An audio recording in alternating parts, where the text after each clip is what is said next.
Previously on Second Fiddles, Chameleon broke my heart when their Croman self awakened. I haven't seen them since they used a stun grenade and ran away from me. But there's hope. Our perky little reserve team member, Gail, has just spotted Chameleon, and she sent me their coordinates. Let's see if I can bring this rogue alien to justice. Episode 70, Shifty. And here's a content trigger warning. There is discussion of abortion. Hello? Is anyone there? Chameleon? Sophia, you made it. Gail! I wasn't expecting you to be here. I told you to stay away. This could be dangerous. Sorry, I wanted to help. Are you sure this is the location? Yup. When I was out flying, I saw Chameleon duck into this abandoned warehouse. I texted you the instant I saw them. And, not to worry, I've been watching all the exits, so I know they're still in here somewhere. How could you watch all the exits from inside the building? I was obviously outside flying, watching from above, until I saw you arrive. So I popped in to say hi. I wonder if this is where Chameleon's been hiding out. I doubt it, because I know they took Plunger and baby Stevie as well, and this place doesn't seem very hospitable. It seems pretty vacant to me. Like one of your fictional dungeons without any kobolds. Exactly! And no goblins either. Not even a single gelatinous cube. Better than a gelatinous pube, am I right? I mean, yeah, super. Empty here. Gail, it's really dusty in here. I'm actually allergic to dust, so could you do me a favor and use your air manipulation powers to blow the dust away? Wouldn't that stir up even more dust and make it worse? Perhaps. But with enough force, you could create a wall of wind and push it so far away it won't bother us. I don't think that's a good idea. Who knows how structurally sound this building is? We wouldn't want it coming down on top of us. This is getting old, Chameleon. Stop pretending to be Gail and cut out the manipulative bullshit, all right? Oh my goodness, such naughty language. I like it when you're firm, Sophia. So hot. I knew it! I was already questioning some of your inflections and your cadence, but your tasteless, gelatinous pube joke cinched it for me. Hey, I fooled everyone else. What are you talking about? Who else did you trick? Oh, I'll get to that. First, we have some unfinished business. No, you answer my questions. How did you get Gail's phone? Ooh, so forceful. Answer. Now. I'm always a sucker for a dominant chick. Fine. I took Gail's place weeks ago. Why do you think she needed to take a break from hero work?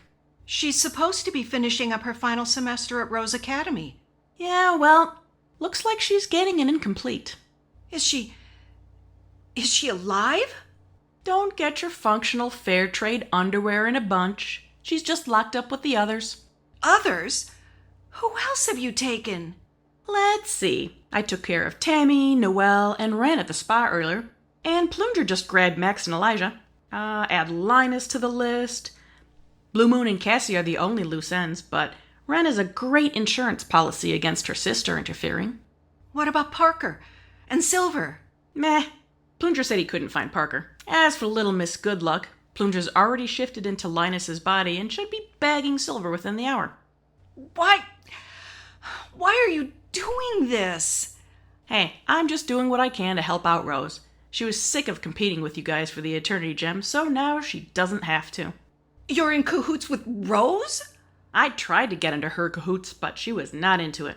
That's okay, though. You're way more appealing. Why are you flirting with me? Just to play with my emotions? Sophia, when my Croman switch flipped, I didn't just stop being who I was before. I still love a good sex joke. I still like to curse like a f***ing sailor. And I still think you're really f***ing sexy. When I last saw you, you said you went on a date with me to keep up appearances. Was that a lie? Sophia, I went to Build-A-Bear with you on our first date, and we all know the only place I really wanted to go was to town on you. So you're still the same Chameleon, but with completely different morals and priorities? Pretty much, as Gail would put it. I used to be chaotic good, but now I'm chaotic neutral. I take it you had to do a fair bit of Dungeons and Dragons research before you took her place. I didn't realize there were like 1 million books and monster manuals and I should have just gone for Ren instead and covered up this baby bump with a chunky sweater. Ah, you've been displacing your extra mass into Gale's tail. No wonder you chose her. Ding ding! You're still the smartest human I know. Not that that really means much. Humans are f***ing idiots, but you've earned the compliment. Wow, thanks. Your kind words mean so much. Oh, I'm not sure how I feel about an aggressively sarcastic Sophia. Would you prefer an aggressive basher instead? Yes, please. When you turn into Basher, most of your clothes rip off and I get a free show. Ugh. It's funny how I might have liked that comment before, but now I think you're repulsive. All you care about is yourself. Well, yeah, that's the point. I'm one of the last royal crewmen in existence. If I'm not selfish, my entire race might cease to exist. Maybe you're the only one thinking about yourself. That's not fair. For your species to thrive, it means that the human race would have to suffer. Hey, survival of the fittest. You can't blame an orca for eating a moose. What? I'd suggest you go find another planet to take over, but that wouldn't solve anything. Not really. The only way to stop the crewmen from spreading is to wipe us out completely, and I don't think you have the stomach for it. You're right. Of course you're right. Does it frustrate you that my logic is entirely sound? It would certainly make things easier if your argument didn't make any sense. Look at what your own government did to the threat after they attacked Rose City. Kept them all in cryostasis rather than kill them. Yes, but they probably have ulterior motives, like attempting to control the threat as a weapon, or studying them to learn more about their biology and hive mind. And you're okay with that? Well, I'm not the president. There's not much I can do. You're a hero in the A-League. Who better to speak out and sway public opinion? People listen to superheroes. I suppose I could, but... Chameleon! I know what you're doing. You're trying to manipulate me into second-guessing my convictions, but it won't work. I'm going to take you into custody, and you're going to tell me where you and Rose are keeping everyone else. This ends now. It was worth a shot. I know how much you love projecting your pathetic mores onto other people. Don't be mean. It's way more fun than being nice. I'm getting a toothache from imitating Gale. So f***ing saccharine. Chameleon, tell me, how will helping Rose abduct the second fiddles aid her in securing the Eternity Gems? The gems we've already acquired are being held in a secret location. Is she planning on torturing everyone for intel? You guys are at keeping secrets. I already heard that the gems were locked up in HQ, but that was a distraction. The real gems were hidden somewhere no one would ever want to look. Blue Moon's underwear drawer. How do you know that? Everyone loves Gale so much, and she's so non-threatening. They literally tell her everything. It only took me a few conversations to get all the details. Since you said you don't have Blue Moon yet, does that mean the gems are still safe?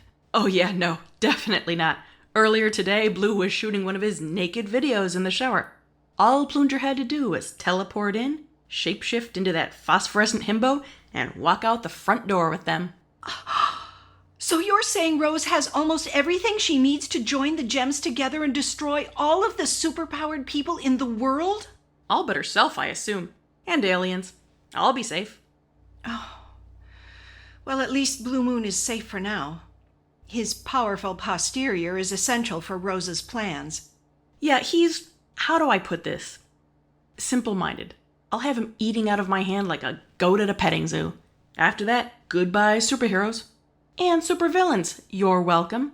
Without them, who needs heroes anyway? Seems fairly balanced if you ask me. Are you forgetting about the spirit gem, Chameleon? No one's been able to find it yet. Yes, about that. Rose has a theory. Like how Blue Moon's body is fused with the energy of the reality gem. She thinks one of your friends is the living embodiment of the spirit gem. Oh my. Which one?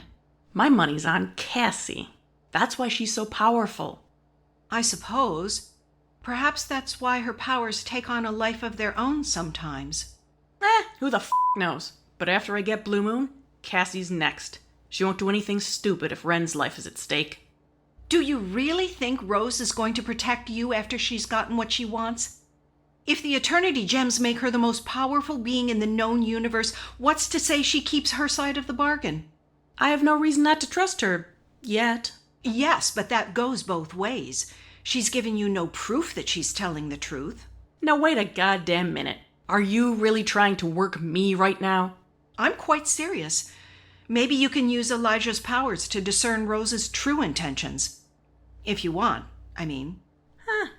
Yeah, the beacon's little party trick could be useful. Even though you're helping the enemy and we're on opposing sides, I still care about you, Chameleon. Cam, I don't want any harm to come to you. And just think about baby Stevie. They're innocent in all this. You do care about Stevie, and I can't see you putting them in danger. So you have a point. Just think about it. That's all I'm asking. Should you really give your loyalty to someone like Rose? Okay, I get it. You're pretty persuasive. You know, when I was trying to find you, I did something I probably shouldn't have, and You what? I called your sister Madison. I thought maybe I could bring her to Rose City and she would appeal to the human part of you, but now I realize that wouldn't have helped at all. Yeah, like I said, there's no angel on my shoulder representing my former self. Just for curiosity's sake, what did Madison say? She refused to pick up and kept sending me to voicemail. I eventually left a brief message describing the situation, and after a few days, she called me back. Oh, and how is she? Unfortunately, she called when I was on a mission, so I couldn't pick up. She did leave a voicemail. Would you like to hear it? I mean, sure, why the not? Okay, just a moment.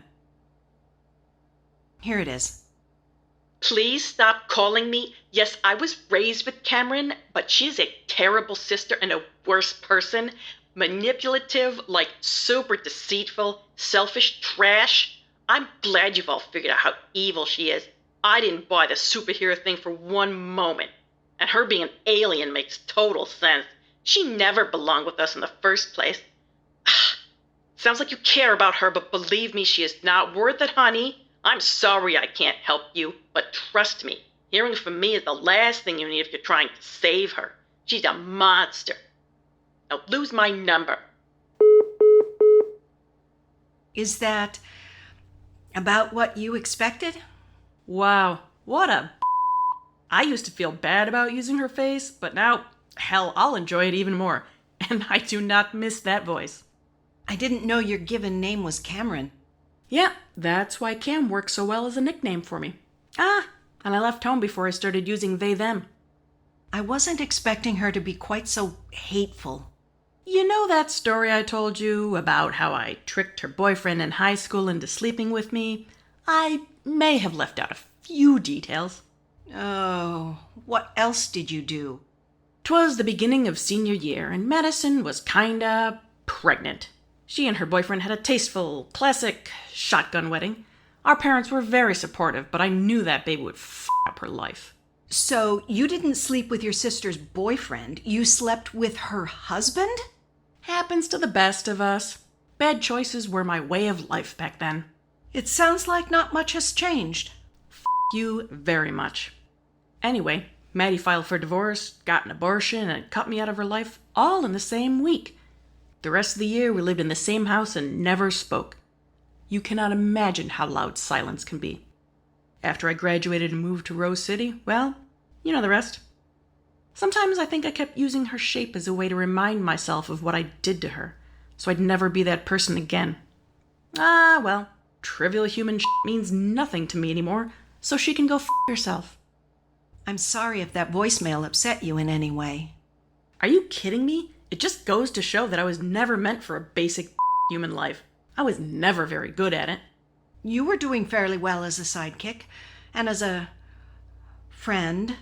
Nah, you just couldn't see past all my charms. I know. I'm pretty awesome. Well, you certainly used to be. Hey, Sophia? Yes?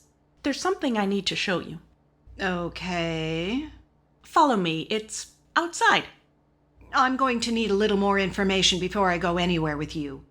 Ah, fine. Here's the truth. I still have Linus stashed in the trunk of my car. I'm starting to doubt Rose a little, so maybe you could take him and go? I'll make something up. You turned into Basher and got free. I don't know. I'll figure it out. Is Linus okay? He's sedated, but he's fine. I used Gal's form and went to give him a hug and stuck him with the trank before he could make a force field. I don't trust you, but show me. If you insist.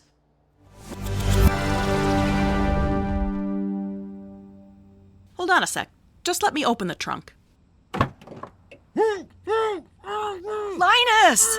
See, I told you he was fine. Hold still, Linus. Let me rip off the duct tape covering your mouth. Ow! That hurt! I'm sorry. Are you all right? No thanks to Chameleon. They pretended to be Gale. I know. They're right here. Hey, Linus. Looking good. You f***ing crazy. Cam's had a slight change of heart, Linus. They're still not the Chameleon we used to know, but they also don't trust Rose completely. What does Rose have to do with any of this? Cam was working with her to capture all of us. And they just told you all of this freely? Yes. We were talking and... Chameleon. You hate when villains give away their plans in monologues. You've called it ridiculous on multiple occasions. You always say if you have a clever plan, you always keep it to yourself. Doing anything else would be idiotic. Well, about that. Ah! Oh, that perfect memory of yours. Always working in overdrive. What's happening? I can't move. Neither can I. This moment brought to you by Plunger and Chroman Technology. This gun is basically a phaser on stun and agonize. The paralysis is temporary, I think. Linus, can you create a force field to protect us? No, ever since I woke up in here, I can't use my powers. But wait, there's more. Power dampeners. Linus already got his. Now it's your turn. No! You wouldn't! Sophia, transform into Basher. Maybe you can fight off the paralysis that way. I can't! I've been trying! Damn it! Chameleon, what are you gonna do with us? I'll be hand-delivering you to Rose, the needy old She's so desperate for those Eternity Gems, I decided to help. Cam, back away. Don't put a power dampener on me, please. Oh, I forgot. You're actually terrified of these things, aren't you? Please, please, please stop this. If you ever really cared about me, you wouldn't subject me to this. Of course I did, and I still do. I just don't care. No, be a good girl and hold still. No! There we go, all set. I must admit, I am pretty curious to see what this does. Sophia, are you okay? I don't know. Why are you tied up? Chameleon did this to us. Don't you remember, Sophia? Why do you keep calling me Sophia? You're Sophia. You're my friend. I don't know you. I don't know anything. Why can't I move my legs? What's going on? Holy Without her powers, her memory is completely f***ed. I don't understand what's happening. Chameleon, she's never going to forgive you for this. You know how she feels about her memories. How many times do I have to say it? I don't care what humans think about me. Jesus, you statics are dense. Do you want money? I'll give you so much money you won't even know how to spend it all. Just let us go. Tempting, but no. Now stop whining while Plunger teleports us to Rose. I'm scared. I don't like this. Someone, help me! Help! Sophia, I'll do everything I can to make sure you're safe. I promise. Oh my goodness, what a hero. You guys suck. Alright, time to see Rose in 3, 2.